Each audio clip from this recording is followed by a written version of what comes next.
था। मॉम, ये सच नहीं है, ये सब मैंने किया था। अवनी झूठ बोल रही है। ओह गॉड जेठानी जी, आप ऐसा कैसे कर सकती हैं? मैंने इतनी मेहनत की और आप मेरा क्रेडिट ले रही हैं। भाभी, मुझे पता है कि ये सब आपने ही किया है, पर प्लीज अभी आप कुछ मत बोलिए। मॉम फिर से तमाशा करेंगी, मैं आपके साथ हूँ। छोड़ो बेटा, हमें पता है कि ये सब तुम्हारी ही मेहनत है, उसे खुश होने दो। अगले दिन दीपिका और निधि एक साथ बैठकर कुछ बात कर रही थीं। भाभी, मुझे आपसे एक बात शेयर करनी है। हाँ बाबा, बोलो क्या बात है। भाभी, मेरा एक बॉयफ्रेंड है। हम दोनों कॉलेज में साथ पढ़ते हैं और एक दूसरे से बहुत प्यार करते हैं। मैं उसी से शादी करना चाहती हूँ। लड़का बहुत अच्छा है, बस एक ही प्रॉब्लम है। क्या प्रॉब्लम है? वो अदर कास्ट का है, इसलिए मॉम तैयार नहीं होंगी। निधि, तुम टेंशन मत लो। अगर लड़का अच्छा है तो मैं डैड से बात करूँगी, मॉम को भी समझाएंगे। थोड़ा टाइम लगेगा पर। अवनी ये सब सुन लेती है और वो जल्दी से कामिनी जी के पास पहुंचती है। मॉम जी, गजब हो गया। अरे मैं तो सुनकर ही डर गई। क्या हुआ अपने? मॉम जी, वो जो जेठानी जी है ना, वो ननन जी को भड़का रही है। वो कह रही थी कि तू अपने उस अदर कास्ट वाले बॉयफ्रेंड से भागकर शादी कर ले, मैं तेरी हेल्प करूंगी। मॉम तो कभी नहीं मानेंगी। क्या? उस डायन की ये हिम्मत? मैं अब उसे छोड़ूंगी नहीं। कामिनी जी निधि और दीपिका के पास जाती हैं। तू क्या चाहती है दीपिका? मेरे बड़े बेटे को तो तूने फंसा ही लिया, अब मेरी बेटी का भी घर बसाने से पहले उजाड़ना चाहती है। तू उसे अपने जैसा बनाना चाहती है। मामा, भाभी पर क्यों चिल्ला रही है? उन्होंने ऐसा कुछ नहीं कहा। मैं ही उन्हें अपने बॉयफ्रेंड के बारे में बता रही थी। और ये छोटी भाभी, ये बहुत ही बेकार और चुगलखोर है। इन्होंने पूरी बात सुनी ही नहीं और आकर आपको भड़का दिया।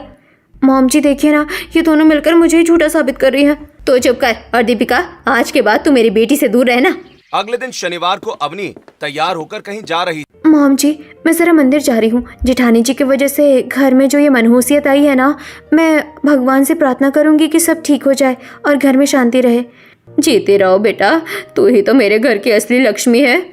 अवनी मंदिर नहीं जाती, बल्कि वो अपनी सहेली के घर जाती है और दिन भर वहीं रुकती है और रात को पार्टी करके घर लौटती है। अरे अपनी, तो इतना लेट कैसे हो गई? मॉम जी, वो मैं ना मंदिर में ही रुक गई थी। वहाँ रात भर माता का जागरण चल रहा था, इसलिए मैं लेट हो गई। अरे वाह, मेरी बहू तो एकदम देवी का रूप है। कुछ दिनों के बाद आरव और दीपिका की एनिवर्सरी थी। दोनों तैयार होकर हॉल में आते हैं।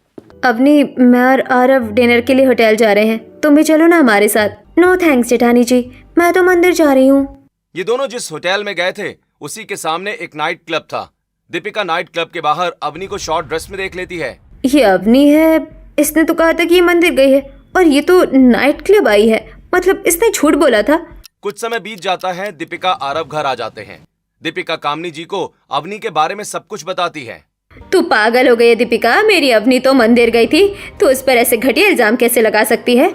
ओ मॉम जी, ये सच में पागल हो गई है। देखिए मॉम जी, ये खुद उस नाइट क्लब के बाहर खड़ी थी। मेरे पास तो फोटो भी है। ये तो फेक फोटो है मॉम, ये मैंने नहीं, ये इसने एआई से बनवाई है। मैं तो आरव के साथ होटल में थी। चुप कर, मुझे कोई बकवास नहीं सुननी। तू खुद क्लब जाती है और मेरी सीधी सादी अवनी को फंसा रही है। तुझे शर्म नहीं आती ऐसी घटिया हरकतें करते हुए? जा अपने कमरे में। दीपिका बहुत दुखी होकर अपने कमरे में चली जाती है। कुछ महीनों के बाद का सीन। दीपिका बहुत ही खुश होकर हॉल में आती है। मॉम, डैड, एक खुशखबरी है। मैं प्रेग्नेंट हूँ। क्या?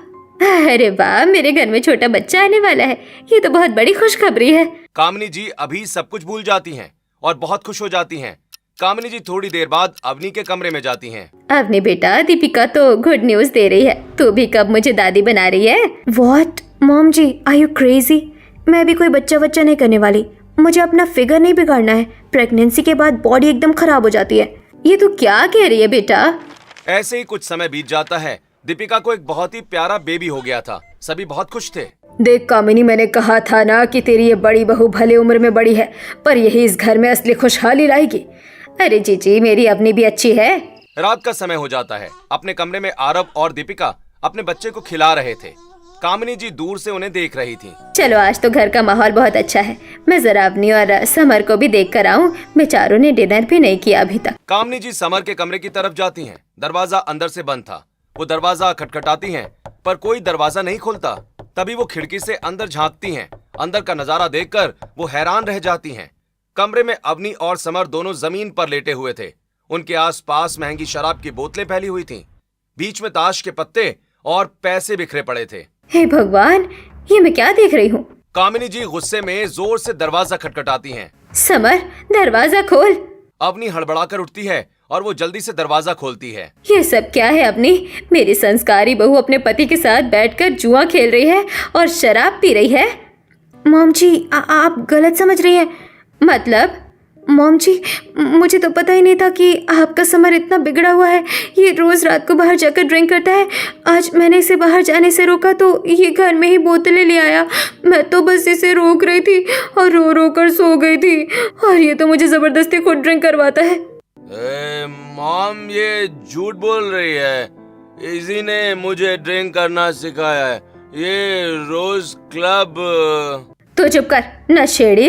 अपने बीवी पर इल्जाम लगाता है। मेरी अवनी तो बेचारी से सुधारने की कोशिश कर रही है। मुझे तुझसे ये उम्मीद नहीं थी समर। कामिनी जी गुस्से में वहां से चली जाती हैं। अगले दिन सुबह का समय था। सभी घर वाले एक साथ बैठे हुए थे। देखो भाई, मैंने मन्नत मानी थी कि जब भी मेरे घर में पोता होगा तो हम सब मिलकर एक हफ्ते के लिए 4 धाम की तीर्थ यात्रा पर जाएंगे। कल रात की ट्रेन है हमारी, सब पैकिंग कर लो। ओह मॉम जी, मैं तो नहीं जा पाऊंगी। क्यों बेटा, क्या हुआ? डैड जी, मुझे ना बहुत तेज फूड पॉइजनिंग हो गई है, इसलिए मैं नहीं जा रही और समर भी नहीं जा रहा। हम दोनों यहीं रुकते हैं। अरे हाँ, अपनी बीमार है, तुम दोनों घर पर ही रुको। सभी परिवार वाले अपने कमरों में चले जाते हैं। देखा मेरा दिमाग, कल ये बुढ़े बुढ़िया निकलेंगे और कल रात हम इस घर में सबसे धांसू हाउस पार्टी करेंगे। बहुत मजा आएगा। रात को सभी घर वाले चले जाते हैं। घर वालों के जाने के बाद अवनी और समर अपने दोस्तों को घर बुलाते हैं और उनके साथ पार्टी करते हैं। अवनी और समर ज्यादा पी लेते हैं और इसी बात का फायदा उनके दोस्त उठाते हैं। समर के दोस्त अवनी के साथ बदतमीजी करने लगते हैं और अवनी की दोस्त घर में चोरी करने लगती है। ये क्या कर रहे हो तुम लोग? दूर रहो मुझसे, दूर रहो। उधर स्टेशन पर सभी घर वाले खड़े हुए थे। मॉम, डैड, आगे पटरी पर कोई एक्सीडेंट हो गया है शायद, इसीलिए ये ट्रेन कैंसिल हो गई है। हमें फिलहाल वापस घर जाना पड़ेगा। सभी लोग घर वापस आ जाते हैं। घर का नजारा देखकर सभी हैरान रह जाते हैं। हे भगवान, ये मेरे घर को क्या बना दिया? दीपिका की नजर तुरंत अवनी पर पड़ती है, जिसके साथ कुछ लड़के बदतमीजी कर रहे थे। छोड़ो उसे। दीपिका अपना बच्चा आरव को पकड़ाती है और वो जल्दी से एक डंडा उठाती है और लड़कों को पीटना शुरू कर देती है। वहीं निधि अवनी की सहेलियों को पकड़ती है जो कि चोरी कर रही थी। मेरे घर की औरत पर हाथ डालता है। आरव, पुलिस को फोन करो जल्दी। कुछ देर के बाद पुलिस वहां आ जाती है और समर के दोस्त और अवनी की सहेलियों को अपने साथ ले जाती है। थोड़ी देर के बाद दीपिका समर और अवनी को नींबू पानी पिलाती है, जिससे वो ठीक हो जाते हैं। जेठानी जी, आज आपने मेरी इज्जत बचा ली, मुझे माफ कर दीजिए। हाँ, मैं झूठ बोल रही थी। मुझे जुए की और शराब की लत है। मुझ पर 20 लाख का कर्ज है। और मॉम, इसने मुझे भी अपने साथ इस दलदल में फंसा लिया। अवनी, तूने मेरे घर को बर्बाद कर दिया। मैं अभी तेरी उस झूठी माँ को बुलाती हूँ। कामिनी जी तुरंत कांता को फोन करके बुलाती हैं। कांता घर आती है। मुझे माफ कर दे कामिनी, मेरी बेटी पर जुए वालों का बहुत कर्जा था। वो इसे जान से मारने वाले थे, इसलिए मैंने धोखे से इसकी शादी तेरे बेटे से करवा दी। हे भगवान, मैंने स्टेटस और पसंद के घमंड में अपने ही बेटे की जिंदगी नरक बना दी। मैं कितनी अंधी हो गई थी। मुझे माफ कर दे मेरी बच्ची। तू उम्र में बड़ी है पर अकल और संस्कार में मुझसे भी बहुत बड़ी है। तू सच में इस घर की खुशहाली है। मॉम, आप रोइए मत, घर के बड़ों से भी गलती हो जाती है। मैं इस अवनी को अभी धक्के मारकर बाहर निकालता हूँ। नहीं डैड, कोई कहीं नहीं जाएगा। अवनी रास्ता भटक गई है पर हम इसे सुधारेंगे। मैं गारंटी लेती हूँ डैड। मैं अवनी और समर दोनों को इस नशे की लत से बाहर निकालूंगी। हम इसे एक आखिरी मौका देंगे।